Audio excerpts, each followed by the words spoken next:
Yes, it's true. I'm applying to FNP school. And you're probably thinking, why am I going to do that? I already have an established practice. I've been practicing as a Psych NP for so long. Why am I heading towards the FNP route?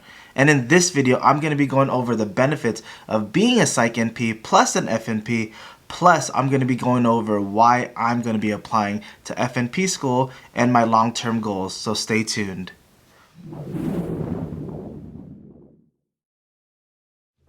Welcome back to the channel. If you are new to this channel, let me formally introduce myself. I'm Darty. I'm a board-certified psychiatric nurse practitioner, and in this channel, I'm going to be going over several different subjects to educate the public about mental health, ways to improve your lifestyle, topics related to nursing, nurse practitioners, and specifically psychiatric nurse practitioners like myself. And if you're interested in any of these topics, feel free to subscribe. Make sure you like this video and follow me on Instagram at LifeofaPsychNP. So, you probably clicked this video because you're wondering why I'm applying to FNP school as a Psych NP. And if you are new to this channel or if you've been watching me for a while, you know that I've been a Psych NP for over 5 years now. And I built my practice, I've worked in so many different settings, and you're probably wondering, okay, why are you doing it? What are you doing it for? What's going on in your life? Are you going through a midlife crisis? Whatever the case is. No, it's not. And I'm going to tell you why I feel like this is going to be the best opportunity for me. And I'm going to give you my long-term goals. Not every single detail. I don't want you guys stealing it. I'm just kidding. But I will go into detail about why I'm actually doing it. But yes, it's true. I'm applying to FNP school. And yes, I've been a Psych NP, and a lot of people go from FNP to Psych NP, but you rarely hear about the Psych NP going back to get their certification as an FNP. But I'm definitely going to do it, and I'll make sure to tell you why. But first, I want to go over 3 benefits of why you should probably be a Psych NP and an FNP, and why it's going to benefit us as a whole. So definitely think about it. So without further ado, let's go over 3 benefits of why you should be a FNP and a Psych NP together. Let's go. So the very first benefit of why you should be a FNP and a Psych NP is because you get to stay competitive. With so many different programs pushing out students, whether it's FNPs or Psych NPs or even both of them, there's going to be a lot of students and applicants that are going towards the same job. And if you have both certifications and applying for that job, it gives you that competitive edge, because when as an employer, you're going to look at them and be like, oh, they have one thing and they have another thing that maybe I can potentially utilize, whether it's doing a Psych NP role, but being able to interpret labs, being able to interpret EKGs, and sometimes you're going to be able to get reimbursement for that, and it just helps the employer. An employer standpoint, if they want to ever expand into certain things, they're going to be able to do so because they both have a Psych NP and FNP. So you always want to make sure you're competitive in that state.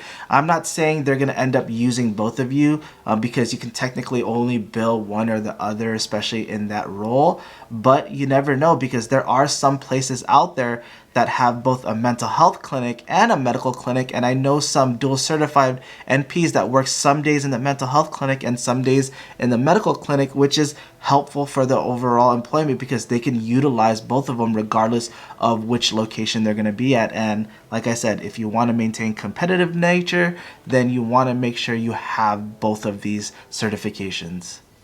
So the second benefit of being a Psych NP plus an FNP is you get to increase your knowledge base.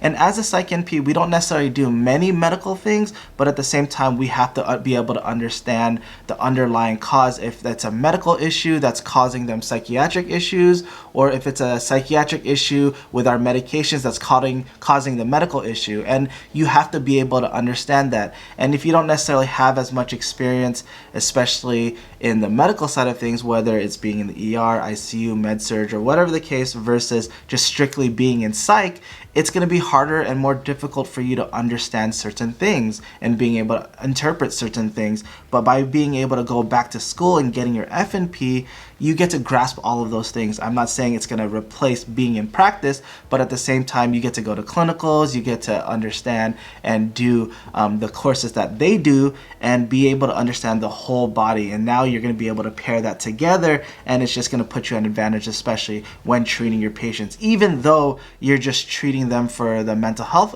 portion of it, but at least you have that knowledge base if you ever wanted to treat them towards reducing like side effects or being able to put them on medications to kind of reduce side effects. So it's definitely something to think about, and just having that knowledge base is going to definitely put you ahead of a lot of other people's, especially when you're being able to provide that care, because you're able to look at the person as a whole, not just from the mental health standpoint, but actual whole, and it gives you that competitive nature or competitive. See, I can't saying competitive too much, but it's just going to put you above other providers because you're able to see the person as a whole instead of just one portion of their body.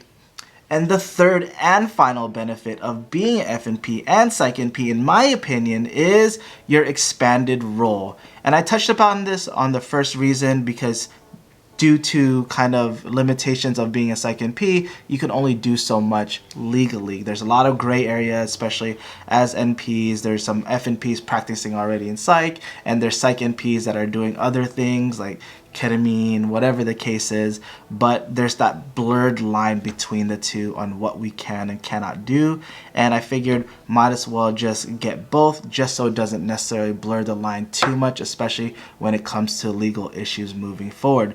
But as a Psych NP, you are limited in what you can do, and I wish there were more that we can do, even though we go through the 3 Ps together, but it only stops there because we go into our specialty classes. But with this expanded role as a FNP and Psych NP, we can do so much more. Like I mentioned, if we wanted to expand our nature or expand our knowledge base or expand what we can actually do, even though we know we can do it, but then from a legal standpoint we can't do it, then that's where it becomes sticky. So in this example, my thing is, if you ever wanted to interpret EKGs, if you some people do EKGs in their office, they don't charge anyone, but when you're reading the EKG, at least you're like, okay, I'm an FNP, I'm able to do so. But as a Psych NP, yes, you can read it, but you're like, okay, if it ever goes to court, like, you're a Psych NP, you've never done this before, even though you've done it as a nurse, but you can never officially read these things. So that's the thing, that's expanded. Or like I said earlier, if you want to expand your practice into IV ketamine, and you're going to be able to do that. Yes, you still need an anesthesiologist, but at the same time, you're going to be able to do it because you are an FNP by doing the IV, by being able to provide them with fluids or whatever the case is, that you're going to be entitled to do so. And from a legal standpoint, it's going to back you up. Yes, you can just do it as a Psych NP, but at the same time, you want to protect yourself legally. So if you stayed till this part of the video, I truly appreciate you. Thank you so much for your support, and I appreciate it. And make sure you like this video, and make sure you follow me at LifeofaPsychNP on Instagram. But many of you waited this long because you wanted to find out my reasoning why I wanted to become a FNP plus a Psych NP. Yes, those 3 reasons are the main reasons why I'm doing it, but I wanted to shed light on my actual goals.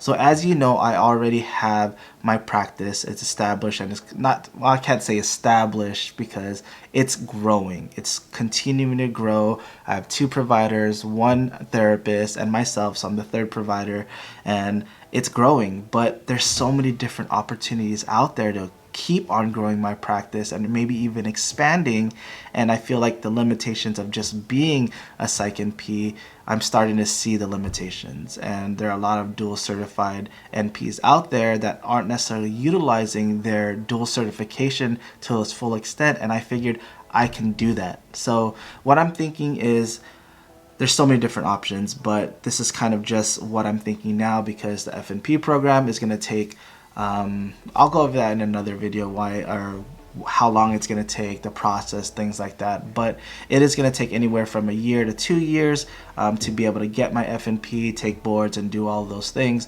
But so just kind of thinking forward in my plan is, I want to either build out this practice, whether it's doing, like I said, the IV ketamine, Spravato, reading EKGs, enhancing the ADHD market by being able to do EKGs, or being able to, for the antipsychotics, by doing EKGs. I can do everything in-house, and that's going to be amazing, and I can grow on that. Yes, it's not going to be much worth, especially when it comes to reimbursement, and I probably don't even care about that point, especially with how minimal it is. But at the same time, we're going to be able to start medications a lot sooner, especially if we can do EKGs in-house depending on the medication, or if we can do other things in-house.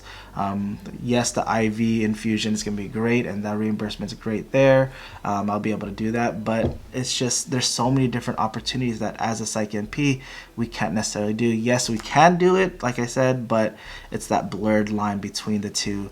And then who knows, maybe I want to expand into several different practices. I know that as if I want to be established in like HRSA or HRSA or a FQHC, a Federally Qualified Health Center, then I'm going to be able to have both the mental health and the medical side of things. And I think you need to do dentistry if it's like a look-alike, in which I can always expand with another partner, and I can be able to do that. Or if I want to just expand into another component of men's health, women's health, and being able to look at the hormones and seeing how that affects them, and then being able to do the mental health side of things also with that. There's so many different opportunities out there, and those are kind of just my ideas. I'm so early on into it where I don't necessarily know what I want to do, but I am applying to programs. I have an interview today actually, and I'll keep you updated on that one.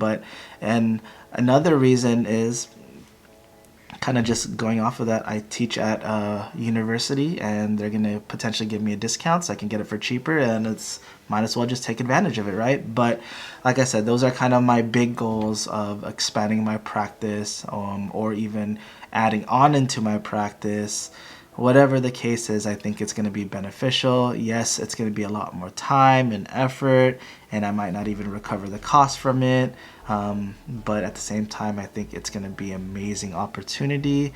And if you're not going to necessarily go above and beyond what you want to do, then how are you going to even reach your goals? And I figured might as well think big, and hopefully it can succeed into bigger dreams. Who knew I was only supposed to do this practice as a part-time thing or side hustle, but I've grown it into 2 other providers, one more coming on board that's full-time therapist, and hiring another therapist, and it's just growing at a good rate, and I'm so blessed and thankful for everything that I have, and might as well just take this opportunity and run with it. And this is how I'm going to be able to do it, by being an FNP.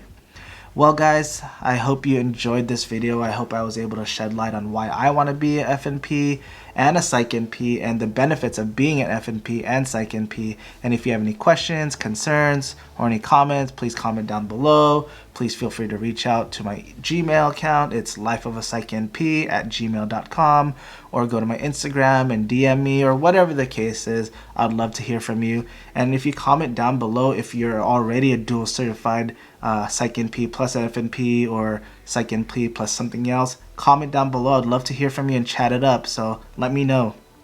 Alrighty guys, have a wonderful day. Until next time, bye!